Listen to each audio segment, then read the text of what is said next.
So today's vlog is going to be a 2019 roundup. We're going to look back at everything that Rosa and I did here at Noth Farm over the last 12 months. We're going to just talk about some of the big things we did, the work with the animals, the work with the crops, and our CSA market garden. This of course was our first year of starting our YouTube channel, and so we've had a full 12 months of recording videos almost every week for you guys to watch. We're going to have some nice flashbacks for you to see. It's going to be some footage that you won't have seen because we don't always get time to edit all the material that we film. Yeah, it's just going to be a great chance for us to reminisce and chat over what we actually achieved, what we didn't achieve, things that went right, things that went wrong. Just thought we would bring you in on that so you can be part of our New Year catch up. Top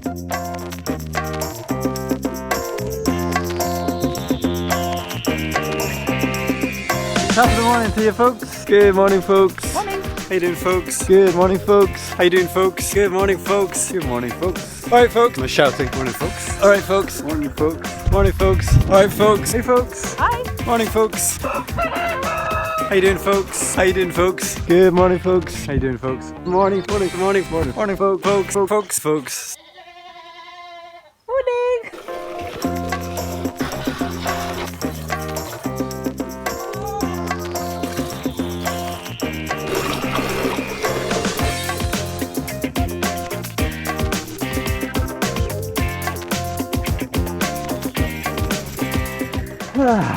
First want a chicken on our knee?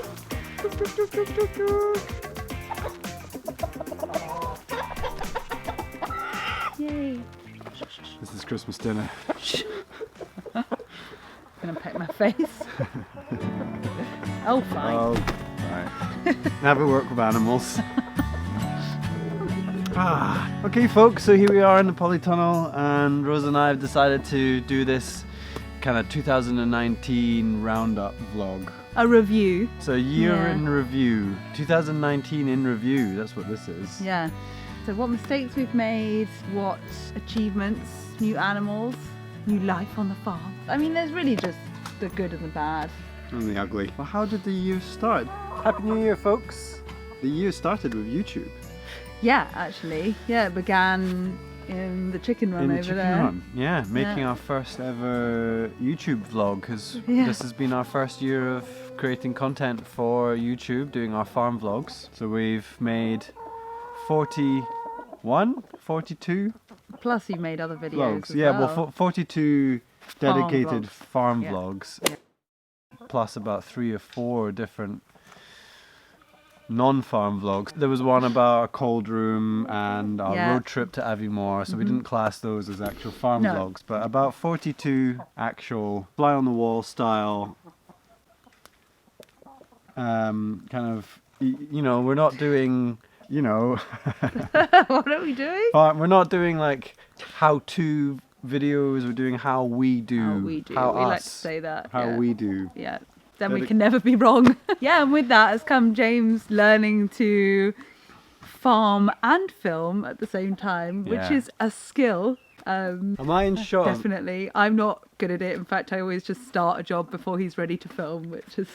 Although Rosa is very good at presenting, and of course she had time on the Beach Grove this year as a presenter. They did come when there was nothing in the garden, so we had to think of a way to have something to talk about. So we talked about nettles. It was fun. A nice cold soup at the end of the day. Yeah.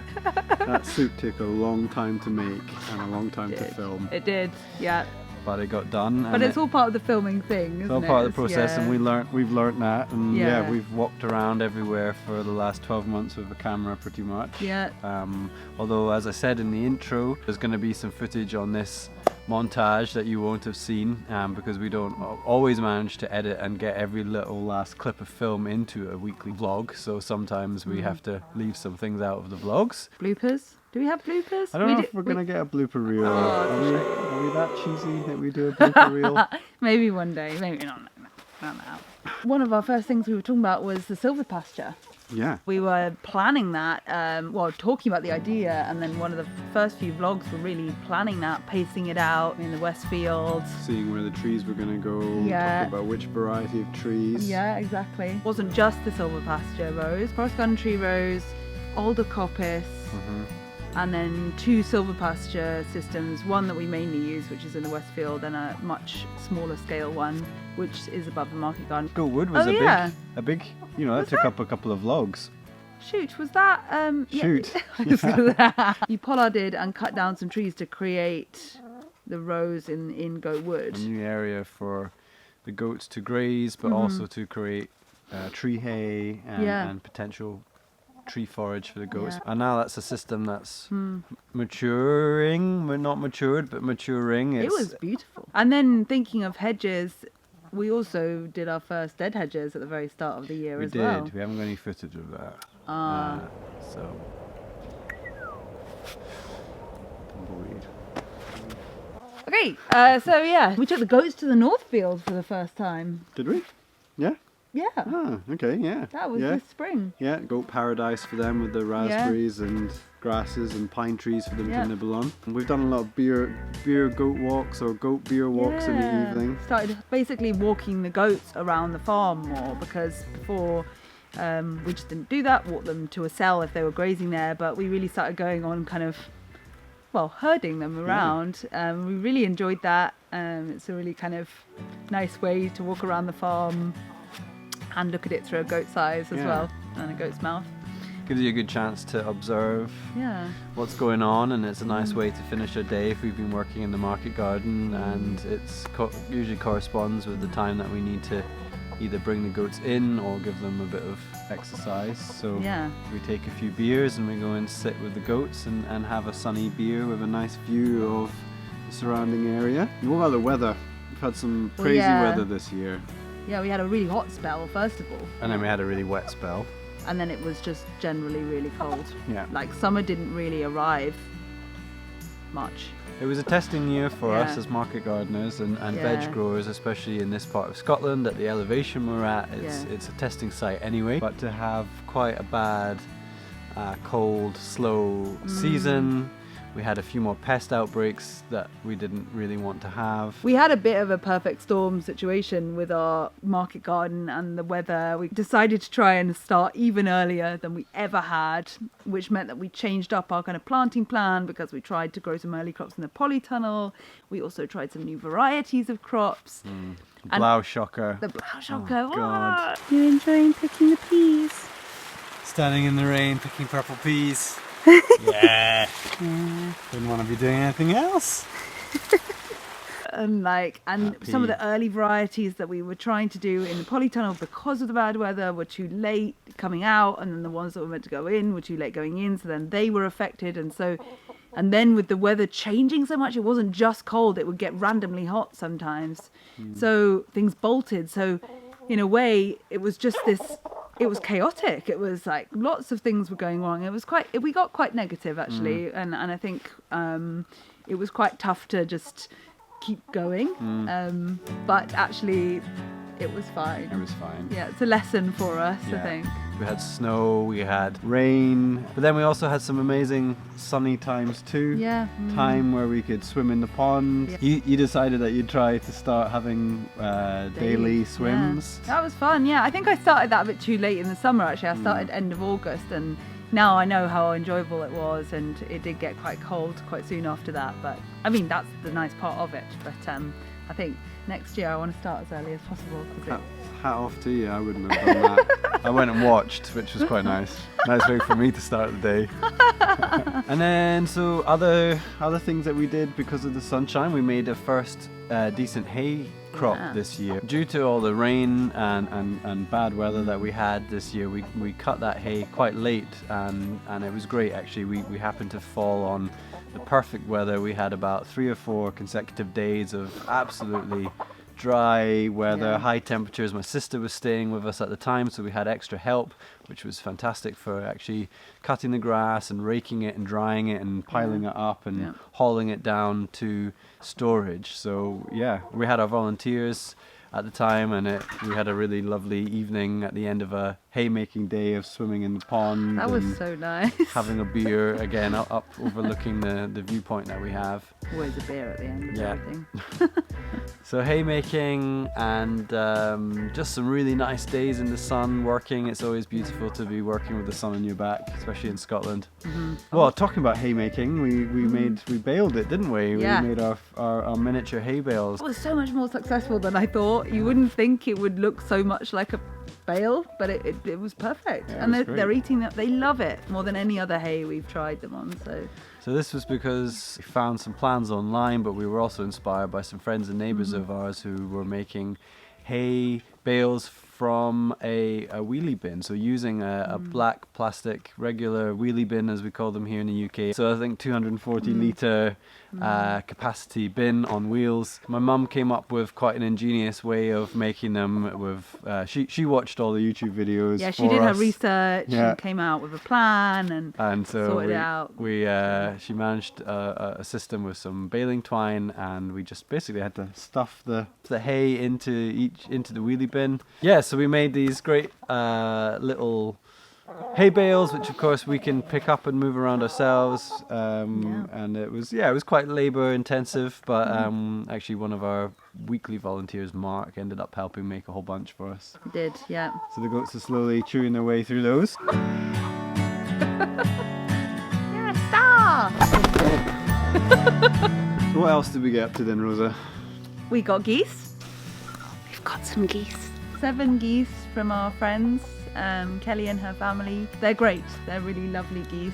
James and Shirley made a movable shelter for them. The goose house. Looks like a kind of wagon. It's great. It's not that easy to move, but we're thinking of some edits for that anyway.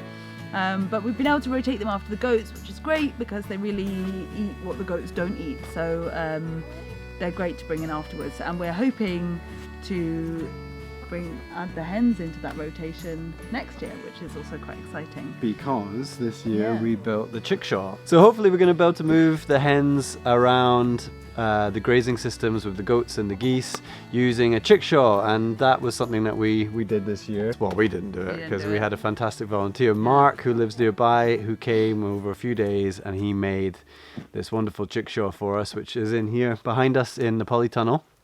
Because we've got the hens in the polytunnel for winter. I mean, it's enabled us to bring the hens into the polytunnel. We had a few issues with it in the garden, which we promised to make a vlog about at some point, but that was probably down to having the chickshaw in the garden at the wrong time. Yeah, it was a combination of factors. We learnt from it. learnt from that, and it's helped us with a few ideas for next year. But ultimately, the chickshaw is great, and it means we're going to be able to rotate the hens around some nice areas of grass for them to help work with the goats and the geese. You made a lot of cheese. Rosa Yeah. has made a lot of cheese. Stinky cheese. Great cheese. Stinky cheese, but great. I've really enjoyed that actually, and I kind of forgot how much I'd improved since last year, and then I was thinking about it the other day and how many times it went wrong. It's really improved. A lot of trial and error, a lot of me kind of stubbornly not wanting to follow any recipes, which is not a great idea, but it has resulted in a lot of exciting experiments, which have been tasty sometimes. Oh, they've been very tasty, more than sometimes, definitely. But yeah, so that's really exciting, and I think every time things with the goats are a little tough, it makes that a little bit easier because not only are we getting milk, but we're now getting quite a large amount of cheese. So we had a great number of volunteers and support from volunteers this year, including hosting an intern for our second year, Ebba from Sweden. So Ebba joined us for 3 months. Yeah, it was a good amount of time, and her boyfriend came for 2 weeks out of that as well. She was great, really knowledgeable and helpful and friendly, and Really worth having. Great support from volunteers all around. We've had more local volunteers this year than we've ever had. That's a good sign. Yeah. Mark and Kirsty coming and helping us from the local area, which has been great to Yeah. have that local connection with volunteers, not just having people from international places. Yeah. The Kiwis that came, they built Yeah. the compost shelter, which has been great. Tom was here with us Of for course, yeah. everything to do with the chickshaw, and he helped tremendously mucking out the byre. Oh my gosh. And of course the market garden. Yeah, I mean, there's plenty to say about the market There's garden. plenty to say. Yeah. I think you should just watch the vlogs though, otherwise we'll be just chatting here for ages about the market garden. Our 4th season. Yeah. season number 4 in the market garden. We've learned a lot. We learn a lot every year. I feel like we learned a hell of a lot this year, just through mistakes, really. That makes us really excited about next year in a way, because we're just really pumped to just do it well. Yeah, we've got a lot planned for next year, Yeah. which again maybe we'll tell you about in another Yeah, vlog. sorry, I can't help myself. No, just that's alright. love Rosa to just reveal. loves to blab all the secrets out. But yeah, we're looking at our soil health. We're looking at our business structure. We've developed a new website recently, which is live now. So go and check that out. A lot we're excited about doing for next year. Yep. That all begins in just a couple of months. Yeah. Crazy. It's going to come around really fast. Yeah. I was going to say we used all our own compost this year. Mhm. You know, we dug out that pile Yeah. for the first time, Yeah. because that was from the year before when That we was a built big it. job. Yeah. That was a big job. So that was a huge amount of compost we Yeah. generated for this year and added Yeah. to all the beds. So it was enough to add as an amendment, you know, just a small amount to each bed. But it was really lovely quality stuff. And yeah, it was a big job to dig it out, but it was great just to have it there, all ready to use pretty much. And we've got the hens in the polytunnel now as well. Yes, They've so. been in here for a few weeks and they're loving it. It's nice and dry for them in here. They're giving us a good amount of eggs, and yeah, I think this might be something that we try and replicate year after year, is bringing the hens in. Once we've done with the crops in the tunnel, we'll bring the hens in.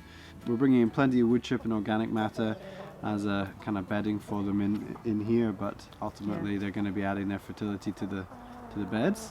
Of course, we had lots of fun as well. You know, that's the thing. We like to pepper our lifestyle and our business with as much free time as possible and as much time off the farm. Oh, that's the postie. Christmas post. Woo! It's important, isn't it, to us to have a bit of a muck about and like have Relax. fun.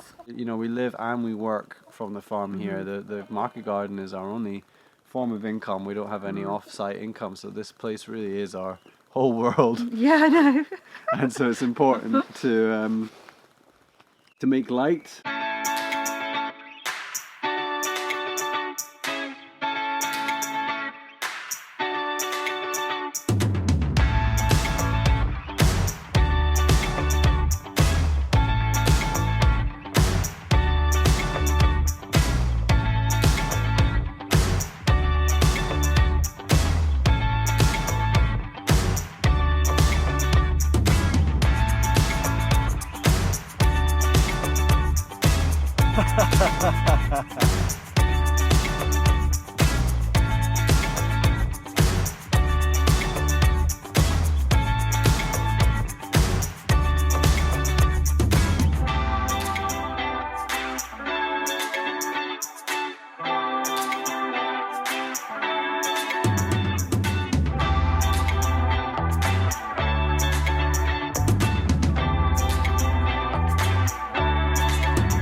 Yeah, we get into the back.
Did she bite you?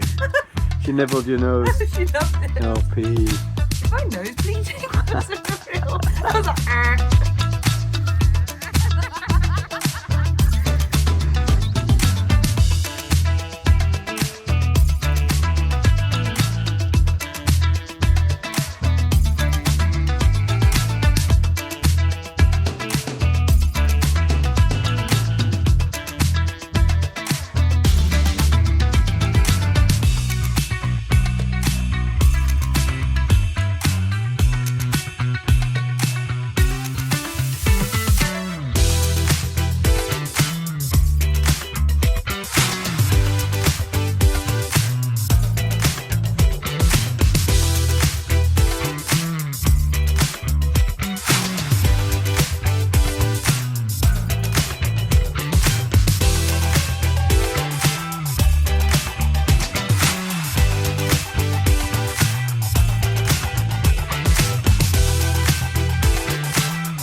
Doesn't sound like we did very much, does it really? It doesn't at all. I think that's it. Obviously there's a lot of stuff in between all of those things. Yeah, I think we probably did more than what we've just said. But you can watch our vlogs. There's 40 odd of them to have a look through as a back catalogue of 2019. I think that's a good way of wrapping up the year. I think so. We're excited to kind of, in a future vlog quite soon, talk about our ideas for next year as well. We've learnt a lot this year. Yeah. There's a lot we want to change for next year, and that's Definitely. exciting. Yeah, it gives us that like oomph to do it again, because we always want to improve and just make everything more efficient. And we will reveal more next time. Holiday, that's what we're planning. Holiday. I'm planning to run away! Anyway, so I want to say a big thanks to Shirley. Well, big thanks to my mum, to Shirley. Because she's a massive help here on the farm, a big part of the behind the scenes team of Noth. A lot of the brains behind what we do. And to the rest of our family are always involved in some way, whether they're coming up and visiting and giving us words of support, or whether they're actually mucking in and helping, or just being interested in what we're doing, because that's nice to have that support. And a big thanks to all the volunteers that have helped us through 2019. Again, without your help we wouldn't have achieved as much this year. And last, a big thanks to all of you in YouTube world. Yeah, thank you. It's been really fun. Yeah, it's been something we didn't really expect, was the community behind YouTube. We always thought YouTube was just a way of searching of how to fix something, but to actually make content and join in with challenges and tags, and we've learned so much as well. We have. Finding other people's channels and seeing how they're doing things, whether it's a completely different topic or, you know, something similar to what we're doing. It's just really nice. It gives you extra energy to do what you do when you know you've got this other community of people behind you. But yeah, it just leaves us to say again, thank you to all our subscribers. If you like the video, please give it a like, and if you haven't subscribed to our channel, go and check out the videos. Hopefully you'll get a bit of a taste of what our style and what the content is like by watching this 2019 recap video. Yeah, big thanks for watching, and we'll see you all in 2020. Bye! See ya!